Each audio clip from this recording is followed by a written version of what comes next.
Buletin Didik 12 Disember bersama saya Fazilah Harun. Assalamualaikum dan salam sejahtera.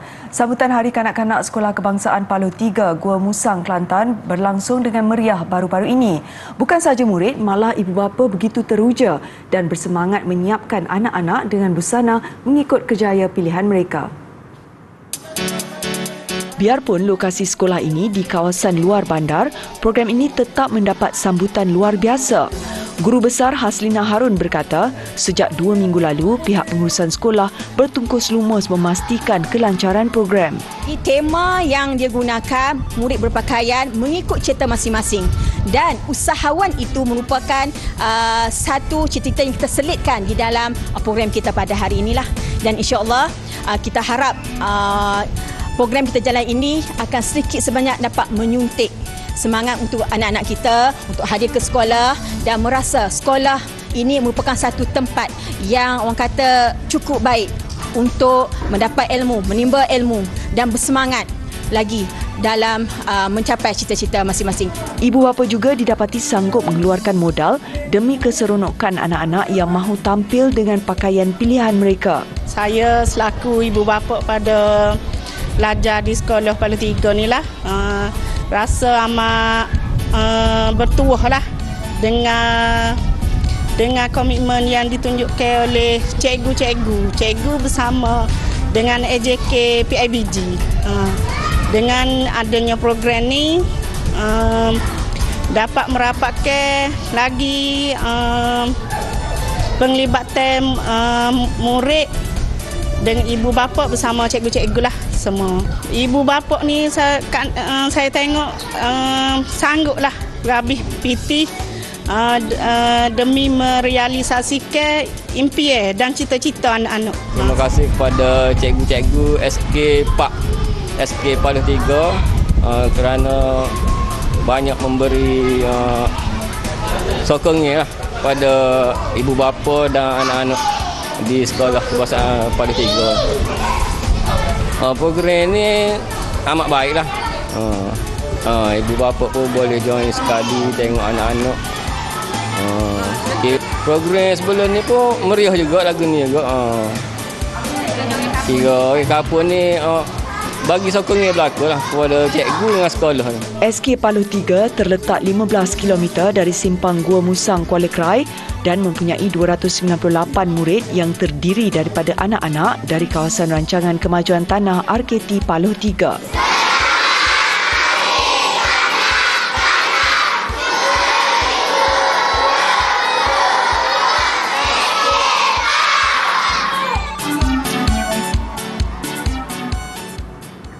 College Vocational Keningau Sabah terus melakar kejayaan apabila 8 pelajarnya mendapat tempat pertama pada Festival Seni Art Marathon in France baru-baru ini.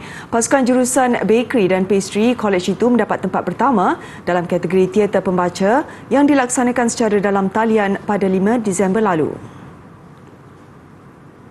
Pasukan itu dianggotai Nur N. Johanna Azalan, Michelle Annabella Samuel, Nur Syazwina Nazir, Natasha Emily Nicole Francis, selain Reski Aulia Nawir, Saidatul Zahara Jaslin, Aimi Farah Adirah Aminul dan Iqmal Khairi Naidu Muhammad Syukur, kesemuanya pelajar tahun 2. Mereka dibahagikan kepada 5 pelajar yang bertindak sebagai pelakon, manakala 3 lagi sebagai kru. Pasukan pelajar itu mempertaruhkan persembahan mereka yang bertajuk Butterfly. Menurut Guru Bahasa Inggeris KB Keningau, Dr. Muhammad Sirhajuan Idik, teater pembaca adalah gaya pembacaan skrip secara dramatik tanpa menggunakan unsur pementasan seperti alat peraga, kostum dan pemandangan latar belakang.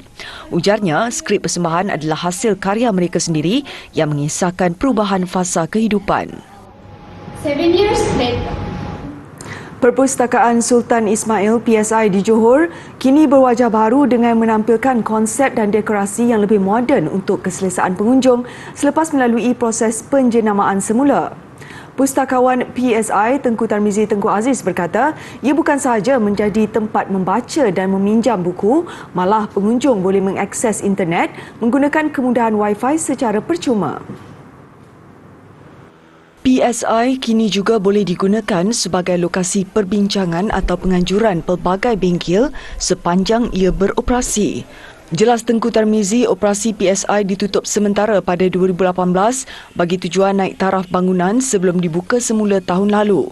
Bagaimanapun, aktiviti yang dijalankan terpaksa dihadkan bagi mematuhi prosedur operasi standard SOP bertujuan menangani pandemik COVID-19. Kita cuba menjenamakan mula perpustakaan. Sebelum ni, biasanya kalau orang datang perpustakaan ni hanya untuk pinjam buku. Sekarang tak. Kan, mana dengan ada orang kata reka bentuk baru dengan suasana baru ni, orang boleh datang perpustakaan mungkin untuk perbincangan, ataupun ada orang yang nak buat kerja-kerja kan, dia zaman sekarang ni orang dah tak perlu berjabat. Jadi ruang-ruang perpustakaan ni yang boleh digunakan untuk diorang buat kerja berjabat ke. Bersempena penjenamaan semula perpustakaan itu, program Yok Singgah PSI diadakan dengan pengisian pelbagai pameran, bengkel dan pertandingan yang berlangsung selama 5 hari bermula 7 Disember lalu. Bahan bacaan menarik, tempat pun menarik. Kalau ada dan tengok pinjaman pun memang ada semua hidup kan. Itu lagilah menarik lah untuk dalam satu jangka masa 3 minggu tu boleh pinjam 30 buah buku, kanak-kanak 20 buah buku. Memang patut kita rebut lah untuk inilah, untuk supaya bacaan tu dapat dipertingkatkan. Gembira, saya rasa macam tak sangka. Sebelum ni pernah menang pertandingan Eja Jawi ke? Atau apa pertandingan? Pertandingan Eja Jawi tak pernah lagi lah. Cuma pertandingan lain adalah macam Ejaan tu mencabar tak? Boleh lah. Masa round kedua tu paling mencabar lah. Sebab apa mencabar tu? Sebab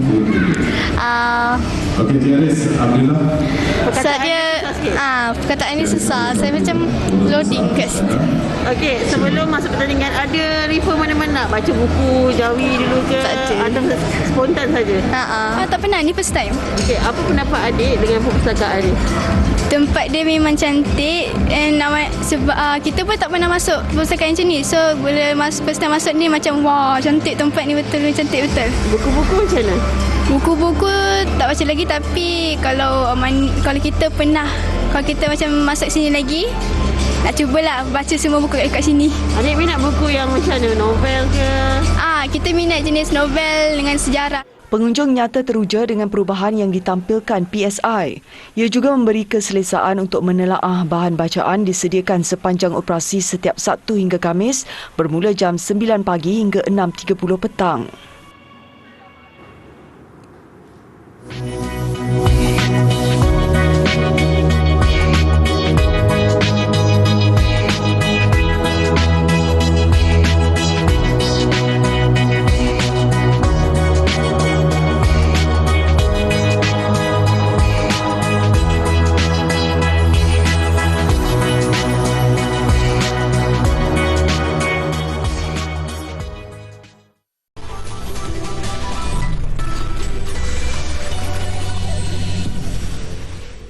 Berkaitan antara aktiviti yang kerap dilakukan ketika cuti persekolahan di Parit, Perak bagi menghilangkan perasaan takut, penganjur satu majlis berkhatan beramai-ramai menyediakan pelbagai aktiviti bagi menenangkan peserta. Menurut pengarah projek Sharmila Banu Said Abu Tahir, 50 kanak-kanak berumur 5 hingga 12 tahun menyertai majlis berkhatan beramai-ramai yang dijalankan di Arena Square Parit. Jumlah peserta yang ramai itu menyebabkan masa menunggu untuk nama mereka dipanggil agak lama, membuatkan mereka berasa bosan dan semakin gemetar. Untuk menenangkan mereka, pihaknya menyediakan pelbagai aktiviti dan permainan. Bagi memastikan setiap aktiviti bukan sekadar menyeronokkan tetapi turut memberi manfaat kepada mereka, peserta dibimbing oleh fasilitator dari Universiti Tun Abdul Razak UTA Cawangan Kampar. Aktiviti lain yang disediakan termasuk kuis dan sembang santai. Dia orang pun rasa macam gembira, tak adalah rasa macam tunggu, tak ada hala tuju kan. Sebab kadang macam saya pernah tengok last time kanak-kanak ni dia orang duduk dia macam tak ada buat apa-apa. So kami kadang buat benda-benda macam ni bagi pengisian yang bermanfaat. Majlis dirasmikan Exco Kerajaan Negeri Perak Khairuddin Abu Hanifah. Peserta juga teruja apabila turut diberikan wang sagu hati dan buah tangan. Seperti kebiasaan, sebelum dikhatankan, mereka dimandikan dengan pancuran air dari lori tangki bomba. Majlis Berkhatan Beramai-Ramai 2022 ini dianjurkan Persatuan Kasih Insan Masyarakat Negeri Perak. Bangkit daripada kisah silam, seorang bekas pelatih Henry Geni, Teluk Mas Melaka berbangga dapat berkongsi karya penulisannya. Karya yang dihasilkan bertajuk Peluang Kedua. Muhammad Izzat Daniel Abdullah, 23 tahun, mendapat ilham untuk menghasilkan karya pertamanya itu selepas melihat belia pada hari ini begitu seronok melakukan kesalahan tanpa memikirkan kesan buruk yang boleh menimpa mereka. Justru dia berhasrat untuk memberi kesedaran terhadap golongan itu bahawa jenayah bukanlah satu lawak jenaka. Tambahnya, impiannya untuk menjadi seorang penulis bermula sejak dia terpaksa dimasukkan ke sekolah itu pada 2016. Di Henry Geni, dia banyak meluangkan masa dengan membaca buku. Karya paling diingati adalah daripada Dr. Iskandar Al-Haj yang mana penulisannya membuatkan Muhammad Izzat bercita-cita menjadi seorang penulis. Pada masa sama, bapa kepada seorang cahaya mata ini berharap bekas pesalah juvana diberi peluang kedua untuk menyumbang kembali kepada masyarakat. Menerusi buku ini, dia berkongsi pengalaman hidup sebelum, semasa dan selepas bergelar pesalah juvana. Turut dimuatkan beberapa tips untuk berhenti daripada melakukan gejala yang tidak sihat. Naskah Peluang Kedua ini diharap dapat memberi semangat kepada individu yang pernah melalui hari-hari gelap sepertinya untuk bangkit daripada kisah silam. Keris asal usulnya adalah daripada Kepulauan Jawa dan ini adalah salah satu contoh keris sebelum kedatangan Islam yang mempamerkan ciri-ciri daripada kebudayaan Hindu dan juga Buddha yang menjadi agama terawal di dunia Melayu. Jadi kita dapat lihat hulunya berbentuk watak daripada Mahabharata, watak wayang yang digelar Raja Malala, iaitu bentuk dewa-dewi Hindu pada zaman dahulu. Dan pada bilahnya kita akan nampak tulisan kawi, tulisan lama, tulisan kuno yang memaparkan, maknanya menunjukkan asal-usul kewujudan keris di Kepulauan Jawa.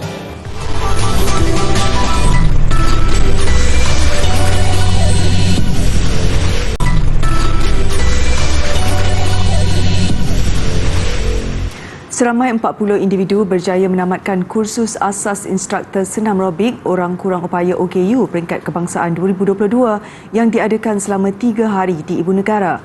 Program ini juga memberi ruang dan mencungkil bakat penggiat baru dalam aktiviti senam aerobik dalam kalangan OKU.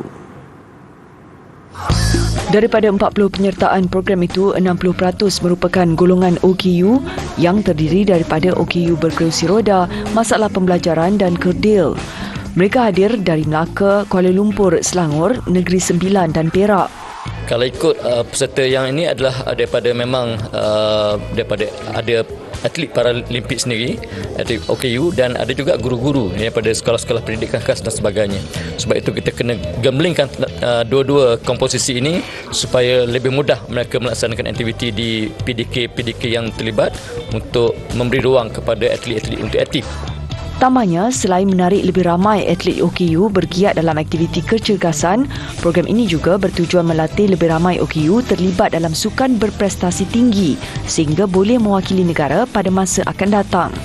Sepanjang program berlangsung, peserta dibimbing oleh barisan kejurulatihan dari Persatuan Senam Aerobik Kebangsaan dan One Nation Fitness.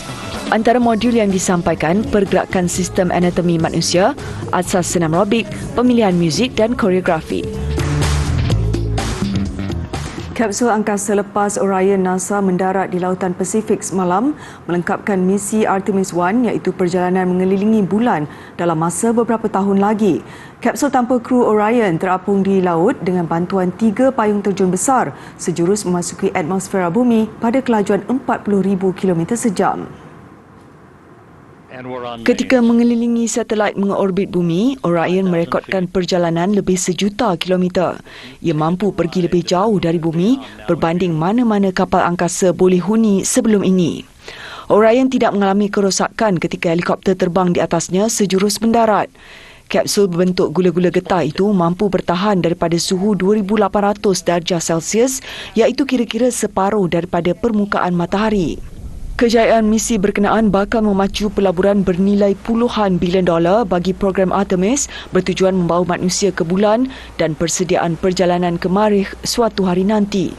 Ujian pertama kapsul ini dijalankan pada 2014, tetapi ketika itu Orion kekal di orbit bumi dan kembali ke atmosfera pada kelajuan lebih perlahan. Lagi tarikan sempena cuti panjang dan musim perayaan di Amerika Syarikat. Di Illinois, hampir 2,000 orang melawan cuaca sejuk untuk melihat Canadian Pacific Holiday Train melalui kawasan pinggir bandar Gurnee. CP Holiday Train yang popular kebiasaannya melalui beberapa bahagian di Kanada dan Amerika Syarikat untuk menyebarkan kegembiraan kepada penduduk setempat sempena musim perayaan. Train berkenaan meriah dengan perhiasan dan lampu bertemakan Christmas. Antara yang teruja seorang kanak-kanak berusia 7 tahun. It was like so emotional. I was so happy. I was so excited because I don't feel the cold that much. And it's worth it because it's so cool. We went to the car because it's too cold out here. So we saw it coming and then we ran. Like, okay, let's go now because it was too cold. Pengendalian CP Holiday Train juga adalah bagi meraih dana untuk food bank di setiap kawasan yang dilalui. Untuk laluan di Gurnee, mereka berjaya meraih lebih $7,000 yang kemudiannya disalurkan kepada Northern Illinois Food Bank.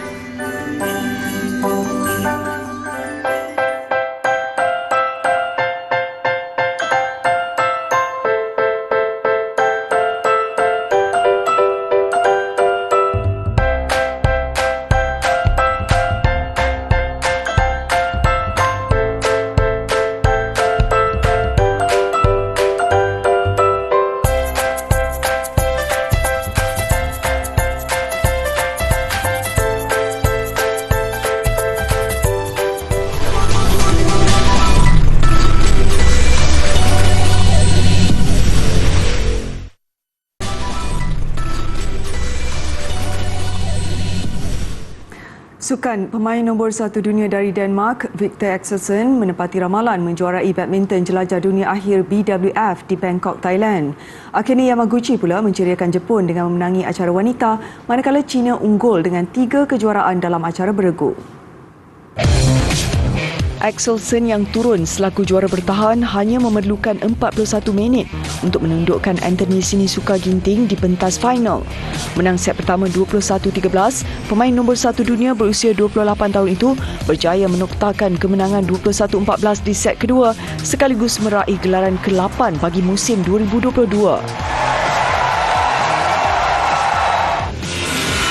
Dalam acara final perseorangan wanita, pemain Jepun Akane Yamaguchi memenangi gelaran sulung di jelajah dunia akhir selepas mengatasi juara 3 kali dari Taiwan, Tai Tzu Ying.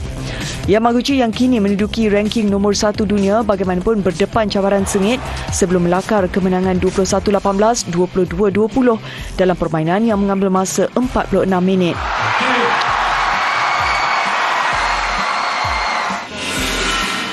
China mendominasi acara beregu lelaki, beregu wanita dan beregu campuran. Yu Yu Cheng, Wu Zuanyi memenangi acara beregu lelaki, menewaskan pasangan Indonesia Muhammad Hassan Hendra Setiawan dalam aksi 3 set 21-17, 19-21, 21-12. Cheng Kin Chen, Jia Yifan pula mengungguli acara beregu wanita selepas menundukkan gandingan adik-beradik dari Thailand, Penyapa dan Nurtakan Aimsart 21-13, 21-14. Beregu campuran China, Zheng Siwei, Yuan Yaqiong mengecewakan satu lagi wakil tuan rumah di Chapol Puavara Nukroh, Sapsiri Tarata Nachai 21-19, 18-21, 21-13.